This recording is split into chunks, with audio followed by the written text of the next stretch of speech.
دھوکہ دے ہی نہیں سکتے. نہ اللہ کو دھوکہ دے سکتے ہیں، نہ مومنوں کو دھوکہ دے سکتے ہیں. یہ دھوکہ نہیں دے سکتے. لیکن یہ بھی طے ہے کہ یہ مومن نہیں ہے. تو دوستو بات تو ختم ہو گئی نا کہ نہ بزم رسالت میں آنا دلیل ایمان، نہ چہرہ نبوت کی زیارت کرنا دلیل ایمان، نہ لا الہ الا اللہ کہنا دلیل ایمان، نہ محمد رسول اللہ کہنا دلیل ایمان، نہ دست پیغمبر پر بیعت کرنا دلیل ایمان، نہ اقتداء پیغمبر میں نمازیں پڑھنا دلیل ایمان.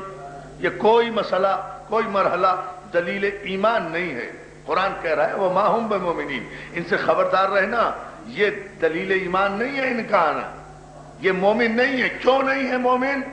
مومن اس لیے نہیں ہے کہ فی قلوبہم مرض فزادہم اللہ مرضا، اس لیے کہ ان کے دلوں میں بیماری ہے، اور اللہ نے بھی ارادہ کر لیا ہے کہ ان کے دلوں کی بیماری میں اضافہ ہی کرتا رہے گا.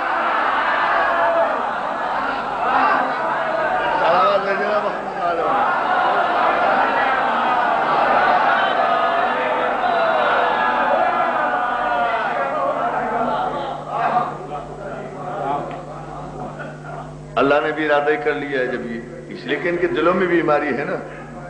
فی قلوبہم مرض فزادہم اللہ مرضا، ان کے دلوں میں بیماری ہے، اور اللہ نے بھی طے کر لیا ہے کہ ان کے دل کی بیماری منافقت میں اضافہ ہی کرتا رہے گا، ان کے مرض میں اضافہ ہی ہوتا رہے گا. یہ دھوکہ دے رہے ہیں اللہ کو اور مومنوں کو، اپنے ضامنہ قسم دھوکہ دینے کی کوشش کر رہے ہیں. یہ مومن نہیں ہے. یہ کلمہ پڑھتے ہیں، یہ بزم میں آ کر بیٹھتے ہیں، اور جب ان سے کہا جاتا ہے کہ لا تفسدوا فی الارض، زمین پہ فساد نہ پھیلاؤ، کیا نشانیاں قرآن نے بتائی ہیں دیکھیں نا. جب ان سے کہا جاتا ہے کہ زمین پہ فساد نہ پھیلاؤ تو یہ کہتے ہیں ہم فسادی تو نہیں ہیں، انما نحن مصلحون، ہم تو اصلاح معاشرہ کر رہے ہیں. غور نہیں کیا آپ نے دوستو، ہم فساد نہیں کر رہے، ہم تو اصلاح کر رہے ہیں. تو معلوم یہ ہوا کہ قرآن نے منافق کی پہچان بتا دی کہ منافق کبھی بھی فساد بنامے فساد نہیں کرے گا، فساد بنامے اصلاح کرے گا. یہ کرو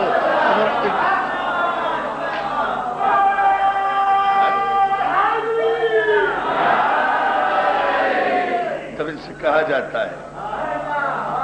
یہ منافق کی عجیب پہچان بتائی کہ جب ان سے کہا جاتا ہے کہ تم زمین پہ فساد نہ پھیلاؤ تو کہتے ہیں نہیں، ہم فساد نہیں کر رہے، ہم تو قوم کی اصلاح کرنا چاہتے ہیں، ان کے اعمال درست کرنا چاہتے ہیں، حالانکہ ان کے خود دلوں میں بیماری ہے.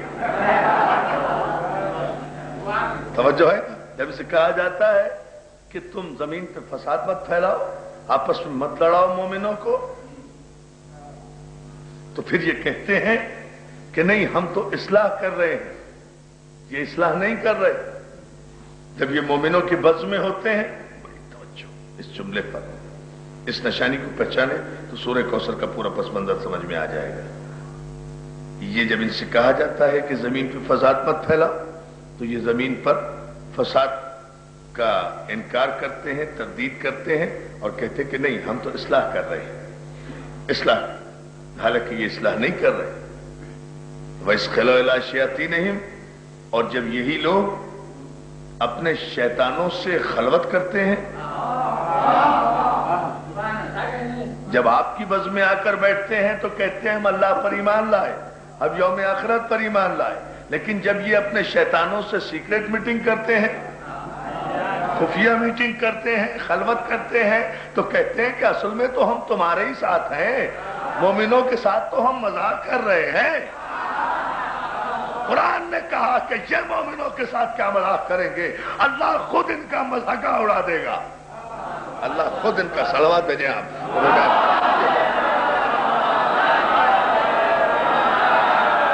عزیزان محترم، اس گفتگو کا پس منظر بتانے کی ضرورت یہ تھی کہ ایسا نہیں ہے کہ لوگ قرآن کی آیات کو آج بھی اس کے معنی کو سمجھتے نہیں ہیں، سمجھتے ہیں۔ مسئلہ یہ ہے کہ فی قلوبہم مرض، دلوں میں بیماری ہے، اور یہ دل کی بیماری ایسی بیماری ہے عزیزان محترم، منافقت کی بیماری جو دل میں ہے یہ ایسی ہے کہ اس کا کوئی علاج نہیں ہے۔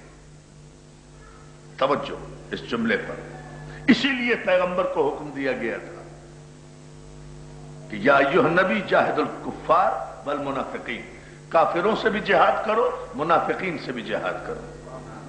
یعنی جس طرح جہاد کرنا کافر سے واجب ہے، اسی طرح منافق سے بھی جہاد کرنا واجب ہے۔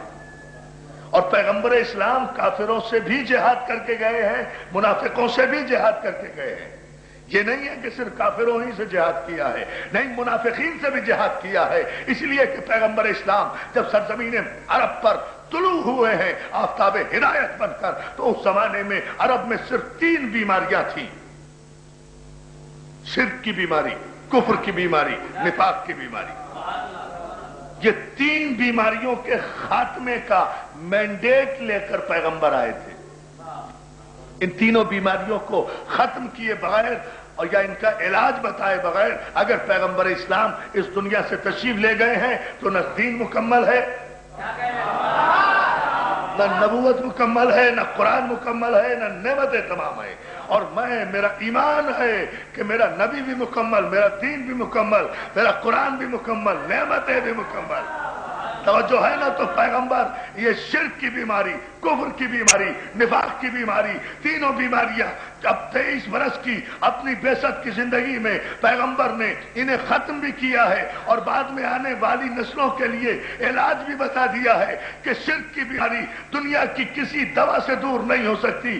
مشرک کو چاہیے کہ وہ اقرار کرے لا الہ الا اللہ، شرک کی بیماری ختم ہو جائے گی۔ کافر کو چاہیے کہ وہ کہے محمد رسول اللہ، کفر کی بیماری ختم ہو جائے گی۔ اب ایک نفاق کی بیماری رہ جاتی ہے۔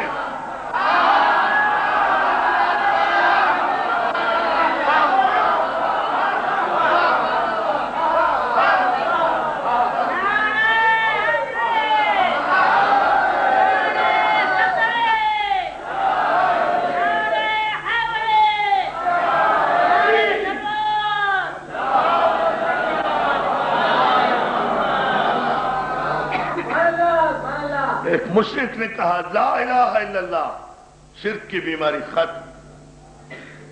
اس نے کہا محمد رسول اللہ، کفر کی بیماری ختم، مسلمان ہو گیا۔ لیکن پتہ کیسے چلے کہ مومن ہے یا منافق ہے؟ پتہ کیسے چلے کہ مومن ہے یا منافق ہے؟ منافقت کی بیماری اتنی شدید تھی کہ اس کے لیے کسی دوا کی ضرورت نہیں تھی، ایک انجیکشن کی ضرورت تھی۔ اور جو ہے نا، اس کے لیے کسی مکسچر کی ضرورت نہیں تھی، کسی انجیکشن کی ضرورت تھی۔ یہ منافقت کی بیماری دل میں ہوتی ہے۔ اس کا پتہ کیسے چلے کہ یہ بیماری دل میں ہے، ختم ہو گئی ہے؟ اسی لیے کہا کہ لا الہ الا اللہ اور محمد رسول اللہ کہنے والا مسلمان تو ہو گیا، لیکن اسلام اس کی پیشانی پر نہیں لکھا ہوا۔ پتہ کیسے چلے کہ یہ مومن ہے یا منافق ہے؟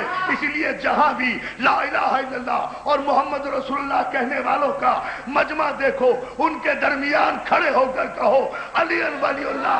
اگر یہ نعرہ سن کر ان کے درمیان کھڑے ہو کر کہو علی ولی اللہ، اگر علی ولی اللہ سننے کے بعد اس مجمع میں سے کسی کا چہرہ پھول کی طرح کھل اٹھے تو مومن ہے، یا علی کہنے سے چہرہ بگڑ جائے تو منافق ہے۔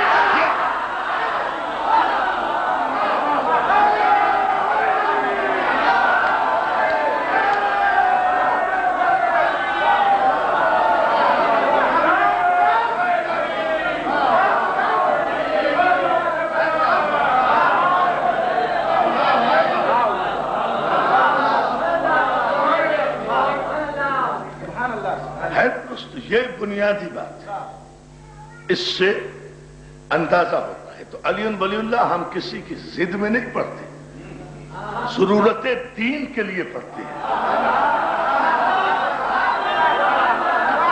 اس لیے کہ منافق سے جہاد کرنا جب پیغمبر پر واجب ہے تو پیغمبر کے کلمہ پڑھنے والوں پر واجب کیوں نہیں ہے؟